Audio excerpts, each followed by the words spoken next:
Nous allons lire quelques textes qui vont nous parler du moyen d'entrer dans le royaume des cieux. Et entrer dans le royaume des cieux, c'est entrer dans la vie qui ne se perd plus, dans la vie éternelle, avec un corps qui ne peut plus mourir, avec une âme rendue parfaite. Il faut tout cela. Le Seigneur s'en charge et nous allons voir ce qu'il faut de notre part lui apporter. Lisons dans Matthieu 6, la fin du verset 9.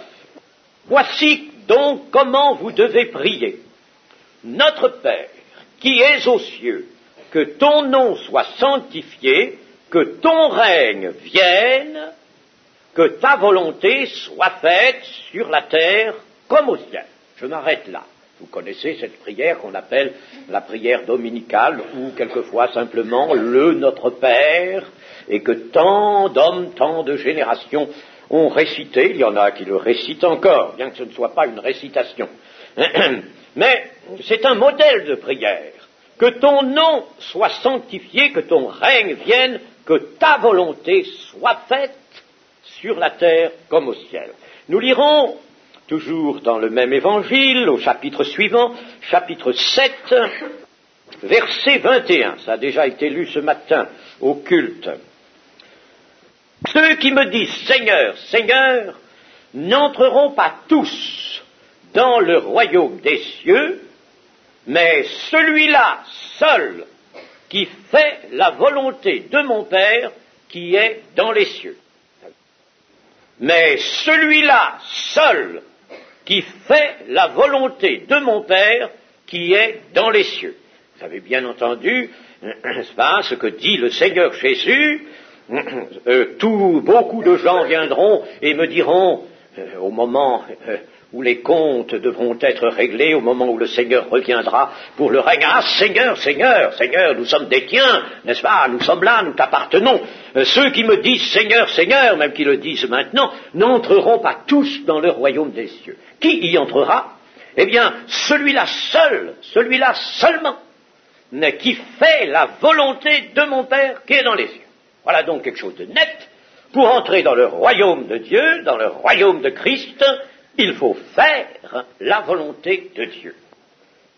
Et puis nous allons lire maintenant une parabole du Seigneur dans le même évangile de Matthieu 21, chapitre 21, verset 28. Que vous ensemble, un homme avait 2 fils, et s'adressant au premier, il dit « Mon enfant, va travailler aujourd'hui dans ma vigne. » Il répondit « Je ne veux pas. » Ensuite, il se repentit et il alla. S'adressant à l'autre, il dit la même chose. Et ce fils répondit « Je veux bien, Seigneur. » Et il n'y alla pas. Lequel des 2 a fait la volonté du Père? Ils répondirent « Le premier. » Et Jésus leur dit « Je vous le dis en vérité, les publicains et les prostituées vous devanceront dans le royaume de Dieu, car Jean est venu à vous dans la voie de la justice, et vous n'avez pas cru en lui, mais les publicains et les prostituées ont cru en lui, et vous qui avez vu cela, vous ne vous êtes pas ensuite repentis pour croire en lui. Amen. Pour entrer dans le royaume de Dieu, royaume des cieux, il faudra donc avoir fait, je dis bien avoir fait, avant, préalablement, la volonté de Dieu le Père. Seuls ceux-là entreront dans le royaume et iront à la vie éternelle. Et nous savons, instruits que nous sommes par l'Évangile, qui est clair, nous savons que Dieu a préparé le chemin qui permet à l'homme de faire la volonté de Dieu, de faire la volonté de Dieu. Et la volonté première de Dieu, Dieu a une volonté, n'est-ce pas? Eh bien, la volonté première de Dieu, la voici. La volonté de mon Père, c'est que quiconque voit le Fils et croit en lui ait la vie éternelle, et je le ressusciterai au dernier jour. Celui-là, je le ressusciterai au dernier jour. Quiconque voit le Fils, ou contemple le Fils plutôt, n'est-ce pas, non pas le voir avec les yeux de notre tête, mais le contempler, s'approcher de lui,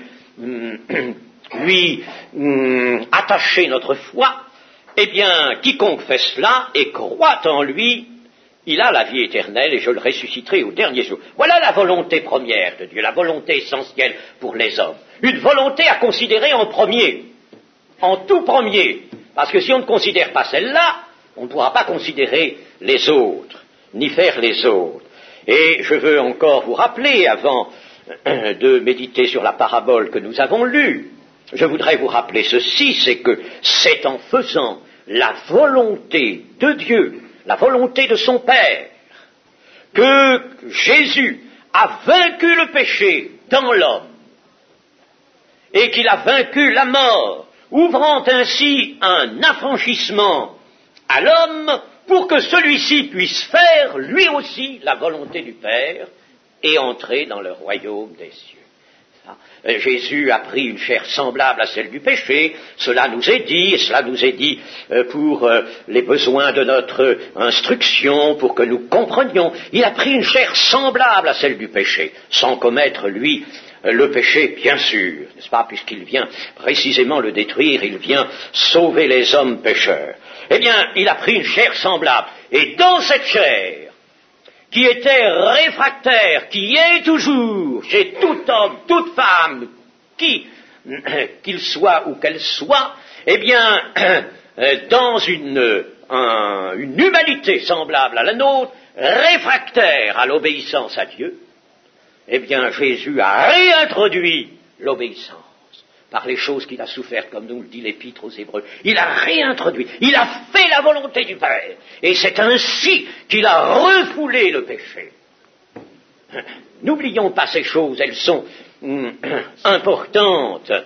C'est en quoi la révélation de Dieu nous présente l'œuvre accomplie par Jésus-Christ. Eh bien, nous en arrivons à cette parabole, appelée la parabole des deux fils.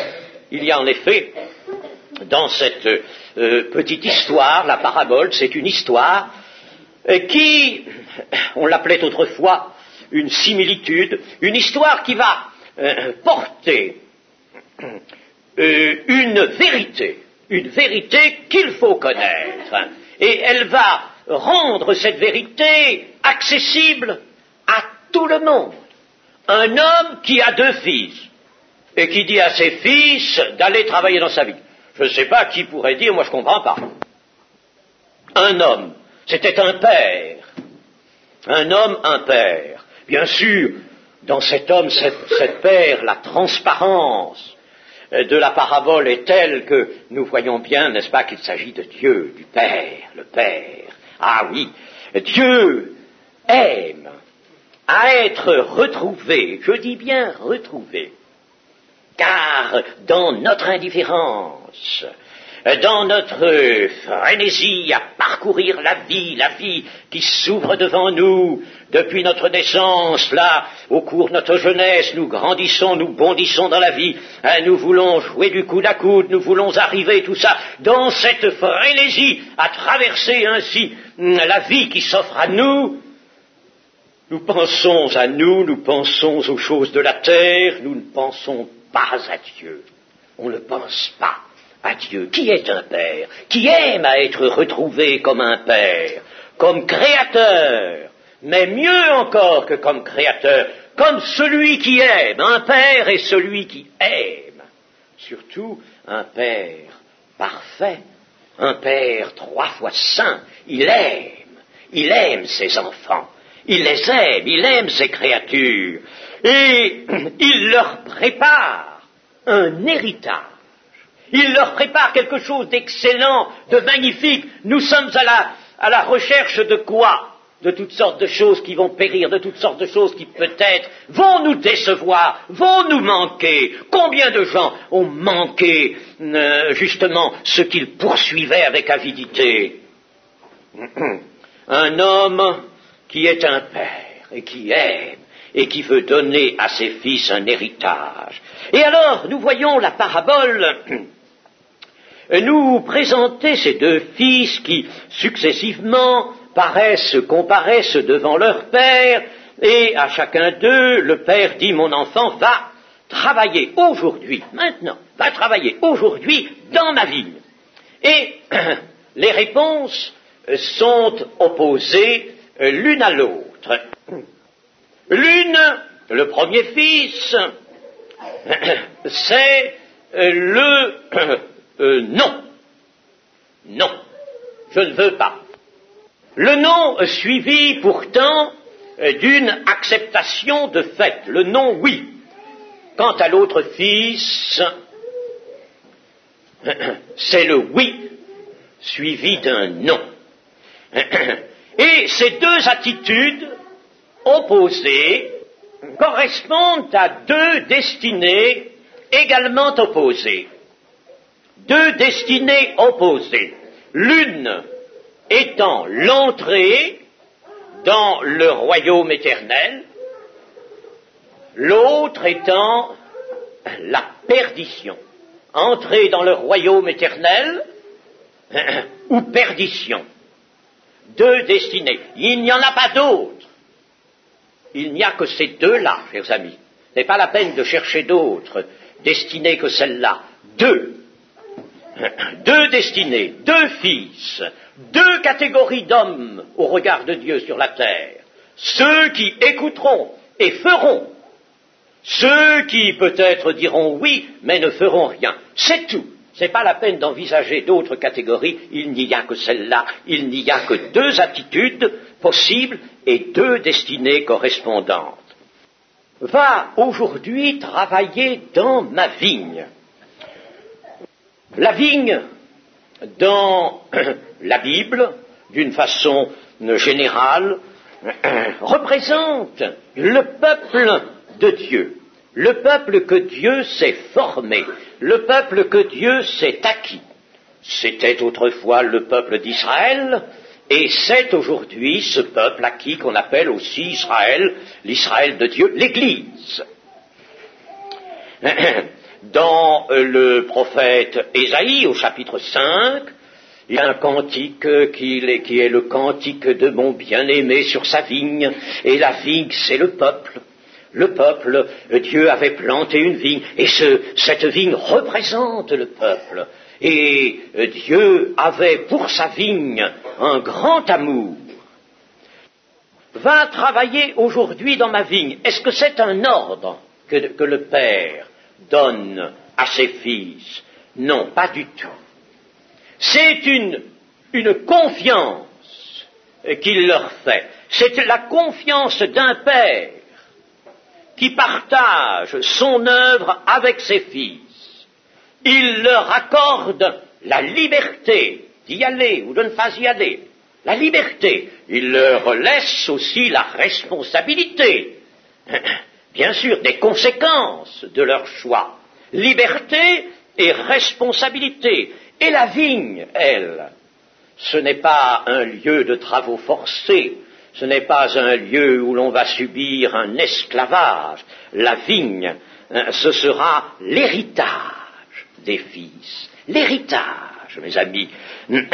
Le peuple que Dieu s'est acquis, sera précisément le peuple du royaume de Dieu. Ce sera ce peuple qui régnera sur la terre. Et Jésus a dit dans les béatitudes, heureux les doux, car ils hériteront la terre. Ce ne sont pas les violents comme maintenant, les violents qui cherchent à hériter, à s'emparer de la terre, s'emparer des territoires. Ce sont les doux qui hériteront la terre. Dans la parabole, l'autre parabole, celle qu'on connaît sous le nom de la parabole du fils prodigue, alors le père dit à ses fils, ce qui est à moi est à toi. Dit-il à son fils, ce qui est à moi est à toi.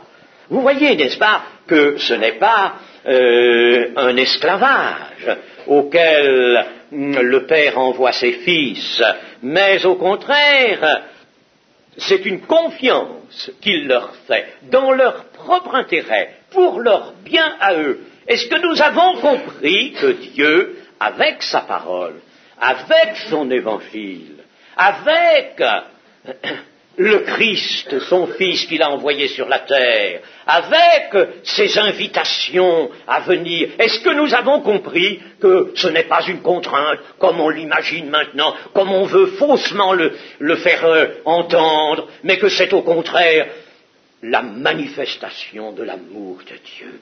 Quand Dieu nous appelle par cette parole, je pourrais, chers amis, vous montrer que le décalogue tout entier, le décalogue, qu'on appelle les 10 commandements, les 10 lois, je pourrais vous montrer que ce n'est pas quelque chose de dur, de rigide, d'impératif, qui vient peser comme un joug sur le front des hommes. Mais je pourrais vous montrer que ces 10 lois, c'est aussi une confiance que Dieu fait à l'homme. C'est une libération. Lorsque le Seigneur a donné à Moïse le décalogue sur le Sinaï, écrit de sa main sur des tables de pierre, il l'avait dit à Moïse, voici les lois que le peuple observera, ce peuple qui est délivré de la maison d'esclavage. C'est un peuple délivré. Et, chers amis, c'est à des fils libres, à des fils délivrés, à des hommes que Dieu veut délivrer par Jésus-Christ de tout joug, de toute captivité. C'est à des hommes qu'il dit, va aujourd'hui travailler dans ma vigne. C'est ton bonheur, c'est ton bien, c'est ta destinée heureuse. Il faut comprendre les choses de cette manière, mes amis. Et il ne faut pas se laisser guider par le sens habituellement et faussement prêté à ces choses. Ainsi, le premier fils dit non, d'abord, je ne veux pas. C'est un refus catégorique qu'il oppose à son père. C'est, on peut dire, une attitude de révolte contre la volonté du père. Je ne veux pas. Évidemment, il y a beaucoup d'hommes aujourd'hui qui sont ainsi. On leur parle de l'évangile. Oh non, c'est pas pour moi, je n'en veux pas. Quelle que soit la forme de la réponse, c'est toujours la même attitude de ceux-là. Non, parlez-moi de ce que vous voudrez, mais l'évangile, non, j'en veux pas. Pourtant, c'est bien là la volonté du Père, la volonté de Dieu. Chers amis, je n'en veux pas. Ce fils ignore quelque chose pourtant d'essentiel, il ignore que le Père aime. Il ignore que travailler dans la vigne, et nous reprenons le sens que cela prend dans les réalités divines, c'est occuper la place de fils. C'est entrer dans le peuple, la vigne c'est le peuple, c'est entrer dans le peuple de Dieu. C'est s'y intégrer pour travailler au bonheur de ce peuple, et par conséquent à son propre bonheur. C'est contribuer à l'amour, à la miséricorde. L'amour de Dieu s'exerce sur un peuple mis à part, un peuple délivré. Jésus a commencé à Nazareth à parler de cela. Il est venu délivrer des captifs, délivrer les hommes, les rendre à la liberté. C'est un peuple délivré. Chers amis, c'est ça qu'il faut comprendre de l'Évangile d'abord. L'Évangile nous donne la vraie liberté.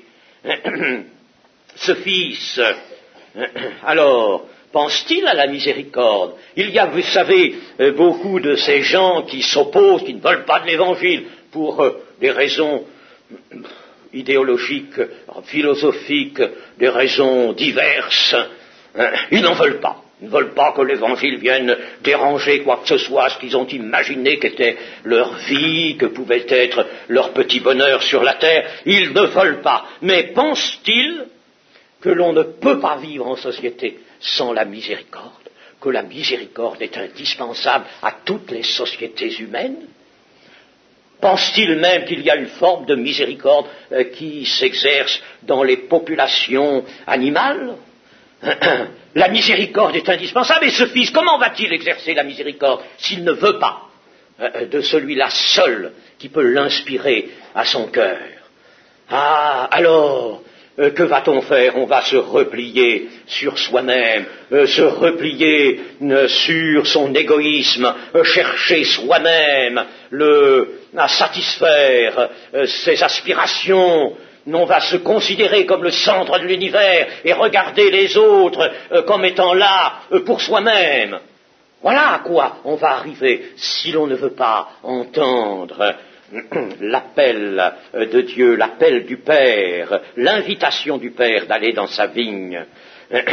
Le non qu'oppose ce premier fils, le refus qu'il oppose, monte d'un cœur qui est ignorant. Nous le voyons, un cœur ignorant, un cœur qui est révolté en conséquence de la chute.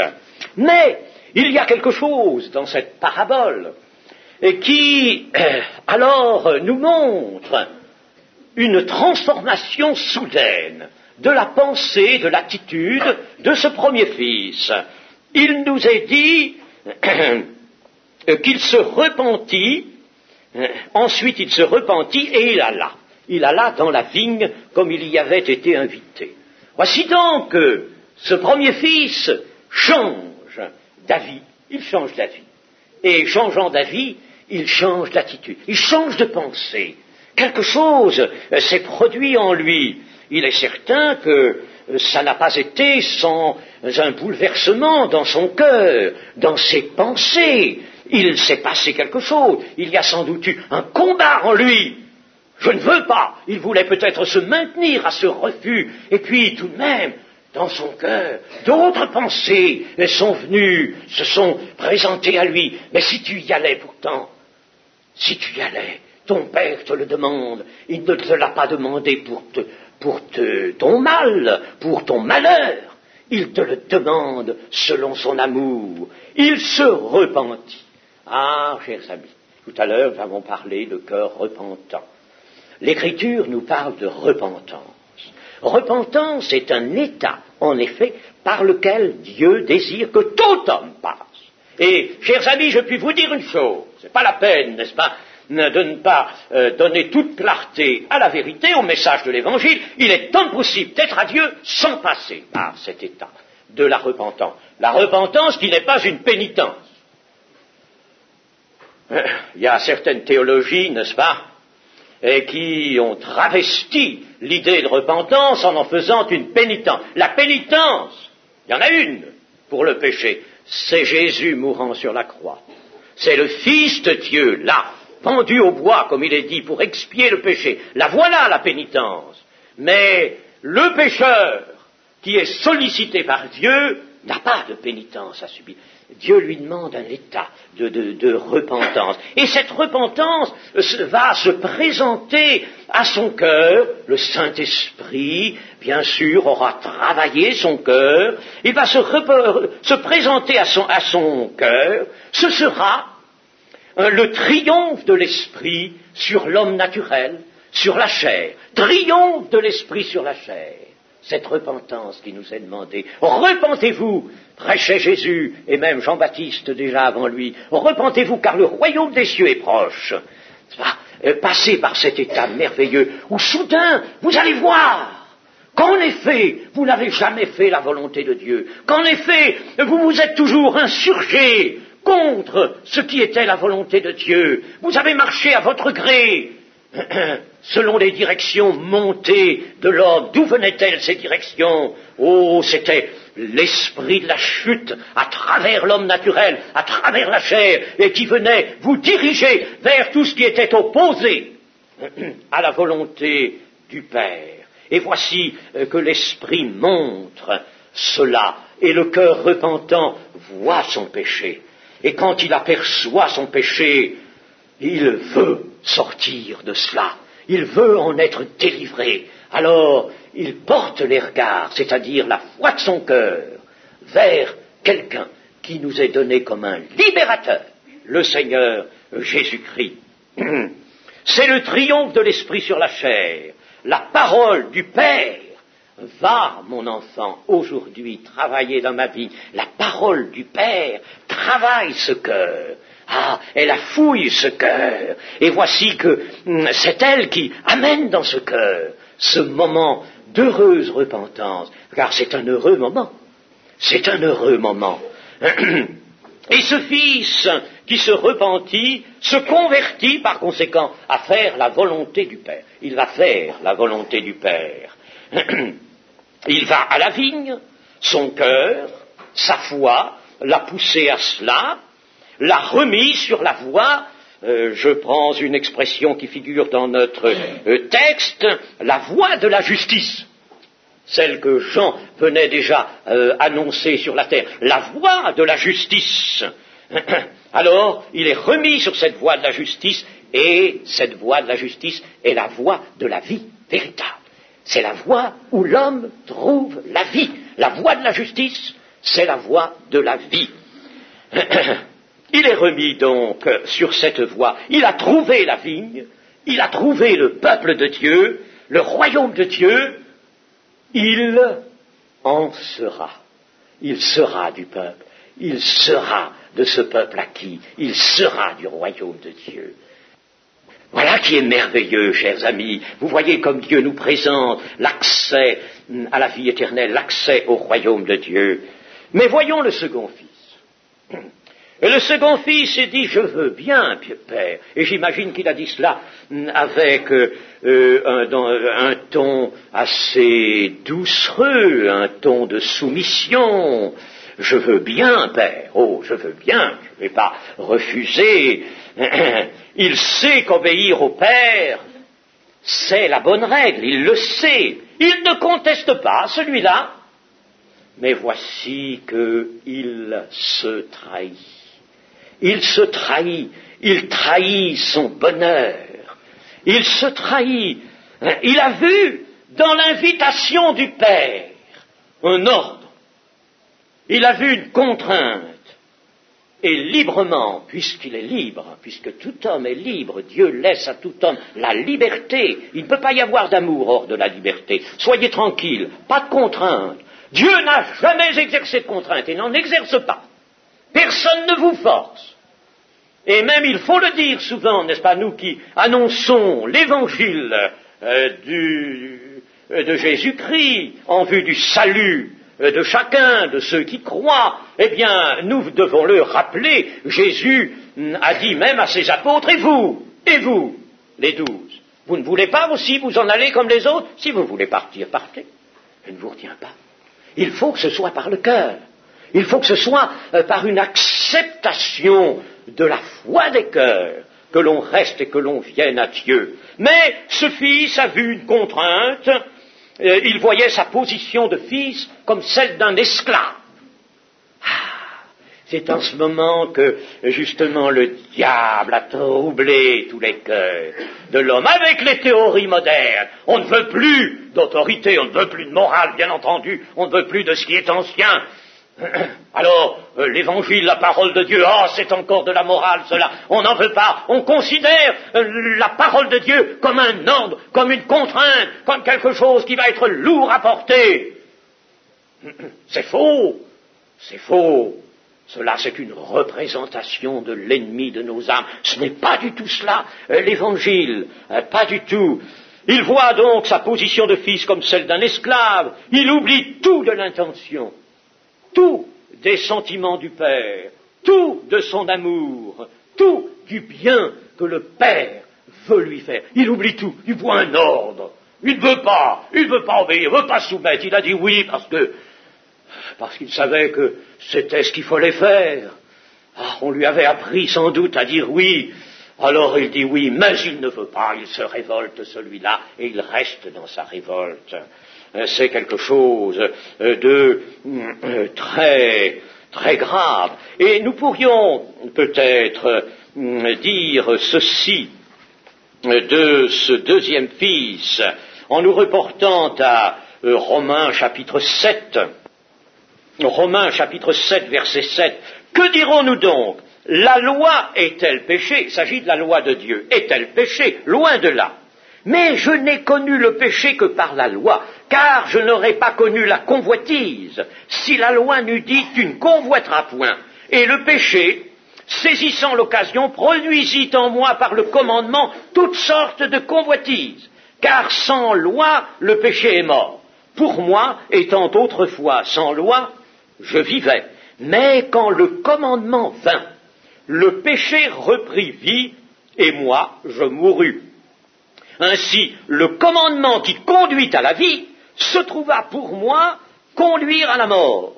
Car le péché, saisissant l'occasion, me séduisit par le commandement et par lui me fit mourir. La loi donc est sainte et le commandement est saint, juste et bon. Mais ce qui est bon, a-t-il donc été pour moi une cause de mort?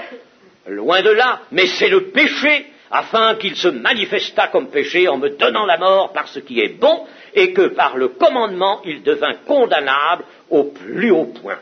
Il s'est passé ceci exactement pour ce second fils.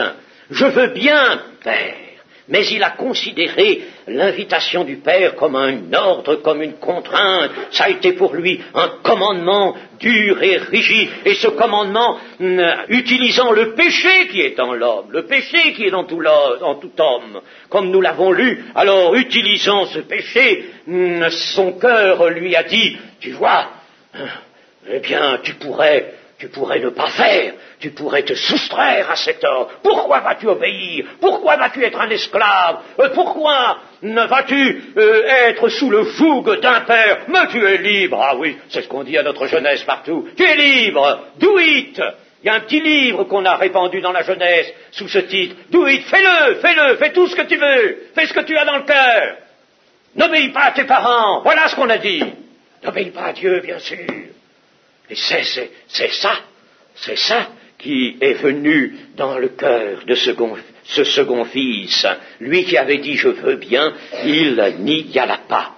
Mais, chers amis, attention à une chose. Attention, c'est la chose grave. C'est une attitude terrible, celle-là. J'aime mieux l'attitude du premier fils, et c'est bien celle-là que Jésus nous donne à préférer. Mais il y a quelque chose de terrible. Écoutez bien. Voilà un fils qui, comme tout homme, aura besoin d'une société, il aura besoin d'amis, il aura besoin de quelqu'un pour l'aimer, il aura besoin de frères. S'il était tout seul sur la terre, il mourrait d'ennui, de peur. Il a besoin de frères, il est à la recherche, et encore maintenant, nous voyons bien que beaucoup de gens sont à la recherche d'amis, de frères, d'une société, d'un groupe. Mes chers amis, attention à ceci. Quand on n'a pas découvert un père en Dieu, on ne peut pas avoir des frères. Pour avoir des frères, il faut avoir un père. Et il n'y a qu'un père. Vous me direz, mais j'en ai eu un père. Je suis né de père et mère, et j'ai eu mon père, j'ai mon père. Oui, mais celui-là, il va quitter, comme tout le monde, il va quitter cette terre. Mais celui-là, il ne peut pas rester constamment ton soutien. Mais l'Écriture te dit, toi, homme, tu as un père. Et même, elle nous dit, n'appelez personne votre père, car vous avez un seul père, celui qui est dans les cieux, le Père éternel. N'appelez personne père.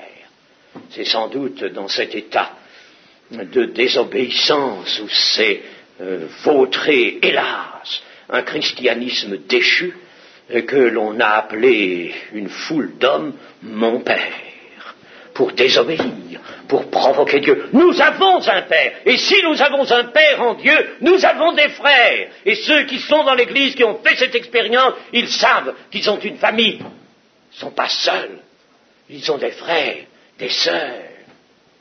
Ils ont peut-être des frères et des sœurs aussi selon la chair. Ils ont une famille selon la chair. Je ne veux pas la décrier, chers amis. Ce n'est pas le moment d'en parler. Mais nous pouvons dire ceci. C'est que souvent cette famille déçoit. Elle déçoit. Elle déçoit lourdement. Mais nous avons une famille spirituelle. Parce que nous avons un Père. Découvrons un Père en notre Dieu, avec Jésus-Christ qui nous le fera découvrir, et nous aurons des frères et des sœurs. Et ce second fils, il y a quelque chose de plus dans son attitude, dans son refus. Parce que ce second fils, qui a dit « Je veux bien, Père », et qui n'est pas allé à la vigne, il croit Il est persuadé qu'il a fait la volonté du Père. Il est persuadé qu'il a fait la volonté du Père parce qu'il a dit « Je veux bien. Je veux bien, Seigneur », se contentant d'une parole sans réalité, se contentant d'une attitude devant le Père. C'est tout, une attitude, une parole. Il sera l'exemple de tout homme qui se contente d'une foi de principe, une foi de principe, une foi d'idée, mais combien, chers amis, dans le christianisme, qu'il s'appelle d'un nom, qu'il s'appelle de l'autre. Disons dans ce christianisme qui nous est venu à travers les siècles. Heureusement que ce livre, lui, nous est venu sans que la main de l'homme ait pu y apporter d'altération et de falsification, n'est-ce pas? Mais le christianisme, lui, de tradition, nous vient avec d'énormes déformations, et c'est ce que nous voyons.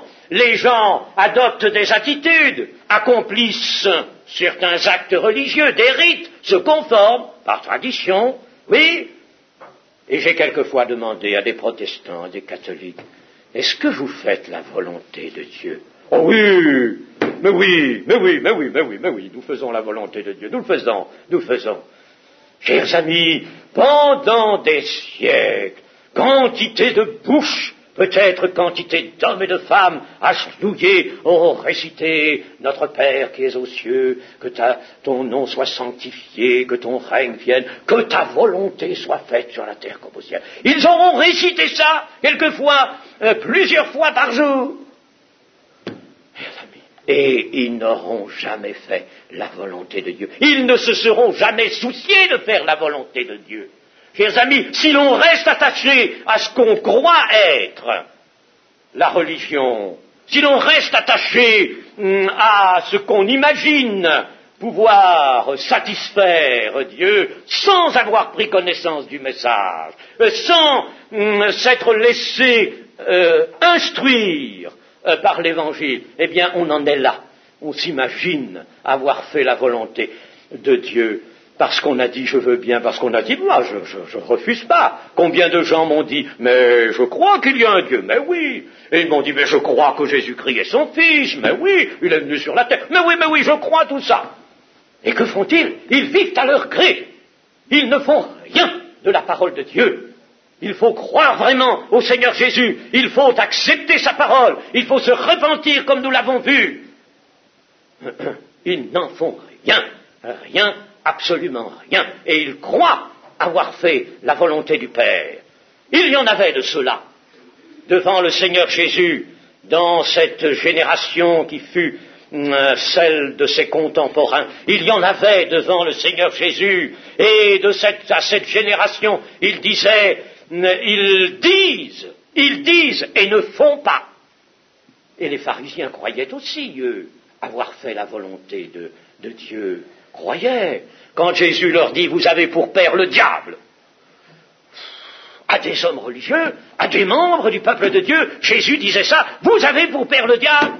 Ah non, nous avons Dieu pour père. Non, parce que si vous aviez Dieu pour père, vous feriez la volonté de votre père. Mais vous faites la volonté du diable, et c'est le diable qui est votre père.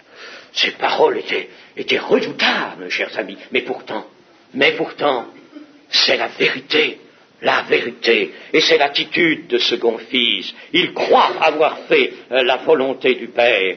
Ce fils n'entre pas dans la vigne, il n'entre pas dans le peuple de Dieu, il n'entrera pas dans le royaume de Dieu. Et c'est là quelque chose de terrible. Et notre cœur devrait être affligé devant tous ceux qui ont l'attitude de ce second fils. Ils n'entrent pas dans le royaume de Dieu. Ils n'entreront pas, Seigneur, Seigneur. Pourquoi n'entreront-ils pas? Parce qu'ils ont dit, je veux bien. Parce qu'ils ont cru faire la volonté de Dieu, mais ne l'ont pas faite, en vérité. Selon l'Évangile, guidés par la parole de Dieu. Eh bien, chers amis, vous voyez que ce qui est préférable, et le Seigneur nous l'a dit, dans cette parabole même, lequel des deux a fait la volonté du Père? Ils répondirent tous le premier. Et tous ceux qui répondaient, c'était précisément ceux à qui le Seigneur montrait que l'attitude du second fils était une attitude qui correspondait à la perdition. dire je veux bien et ne pas faire, dire et ne pas faire. Mes amis, le diable souvent nous pousse à cela, le péché en nous pousse à dire, mais sans faire et ne pas faire. J'en ai entendu des protestations, et pas que moi. On en a entendu souvent des protestations. Moi, j'ai fait ceci, j'ai fait cela. Moi, je suis chrétien depuis mon tout jeune âge. Moi, oui, je connais Dieu, je connais l'Évangile, je connais Jésus-Christ. Oui, et que fais-tu? Rien de ce que l'Évangile te demande. La chose la plus simple, la volonté première de Dieu, tu ne l'as pas faite. As-tu contemplé Jésus? As-tu contemplé Jésus pour croire vraiment en lui? Et si tu crois en lui, tu reçois toute sa parole. As-tu reçu sa parole? Toute sa parole. Rien que sa parole.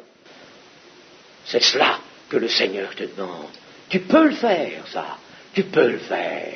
Tu as la possibilité de faire. C'est là que l'on peut introduire, n'est-ce pas, cette pensée que Dieu a été à l'origine de la foi que nos cœurs peuvent exercer. La foi, disons-nous souvent, vient de Dieu. Oui, nous avons dans le cœur un sens spirituel qui peut jaillir, qui peut s'exercer. Alors, pourquoi le retiens-tu ce sens? Pourquoi fermes-tu ton cœur? Pourquoi te donnes-tu des prétextes? Et pourquoi t'imagines-tu que tu seras sauvé parce que tu portes une étiquette, parce que tu es chrétien, penses-tu? Non, tu seras sauvé si tu as vraiment entendu la voix de ton Dieu, si tu es venu vers lui, si tu as laissé le Saint-Esprit te révéler ton péché, si tu l'as vu ton péché dans toute cette masse, dans tout ce caractère qu'il a. Mais il y a, chers amis, des hommes et des femmes qui se sont vraiment repentis par l'action de l'Esprit en eux et qui en une minute ont vu avec effroi l'énormité de leur péché. C'est Pierre, par exemple, qui s'écroule aux pieds de Jésus et qui dit « Retire-toi de moi, Seigneur !» car je suis un homme pécheur, retire-toi, tu ne peux pas rester à côté d'un homme comme moi. Toi qui es saint, toi qui fais les œuvres de Dieu, les miracles de Dieu, tu ne peux pas. Et le Seigneur Jésus ne l'a pas repoussé. Je ferai de toi un pécheur d'hommes. Ah, mes amis, comprenons ces choses.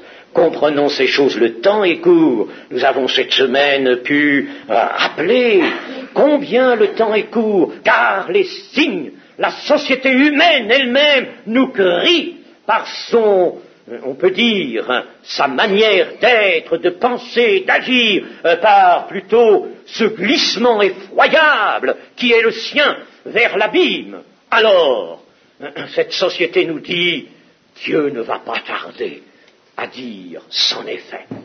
Le dernier moment va venir, le Seigneur Jésus va revenir, et la grâce n'a qu'un temps. La grâce que Dieu fait n'a que le temps de sa patience. Pendant toute sa patience, le Seigneur fera grâce. Il veut des hommes et des femmes qui reçoivent en leur cœur l'Évangile. Il fait grâce, il pardonne les péchés. Il pardonne, il donne la joie, il donne la paix, il donne l'éternité.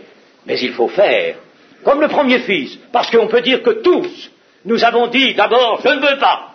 Je suis persuadé que tous ceux qui sont chrétiens ici savent bien que pendant une partie de leur vie, ils ont eu cette attitude, même s'ils ne l'ont pas formulée, oh je ne veux pas, ça ne les intéresse pas, c'est pas. Peut-être ont-ils un peu plaisanté, ri quand ils ont vu des gens aller constamment à l'église ou prier, ou oh, ça ne les intéressait pas, ils avaient autre chose en tête, autre chose en vue. Bien beau jour, si, ils y sont allés à la vigne, ils y sont allés, ils se sont repentis, ils sont allés au peuple de Dieu, ils sont dans le peuple de Dieu.